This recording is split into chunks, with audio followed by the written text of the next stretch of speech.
ரவுண்டாக விழுவ மாட்டேங்குது. அந்த மாதிரி செஞ்சுருக்காங்க. அந்த கட்டையில் வீசுறதுக்கு, கொட்டையில் வீசுறதுக்கு கூடலூர் சட்டை பார்த்துருக்குல்ல, அந்த தொட்டி மாதிரி இருக்கு, பார்த்ததில்ல. வேறு வீசுறதுக்காக எப்படி இருக்கும்? நிறையா இருக்குது. தீனிக்குன்னு பிறந்ததான் இருக்கும்.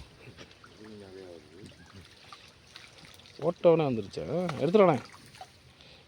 இன்னையா 4 இன்ச்சு 5 இன்ச்சுன்னு எல்லாம் ஆற்று முடியும். சொன்னதுதான் யார் வீசி? சரி போடு, வா வா வா வா வா. நாங்கள் வீசியே பார்க்கல.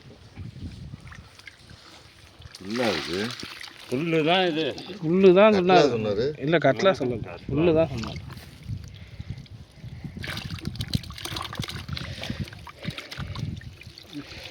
இந்த புல்லை காட்டல. இப்போ ஃபோன் அடித்தவனுக்கு 3 இன்ச்சு கேட்டான். போதும், விட்டு தூக்கிடு.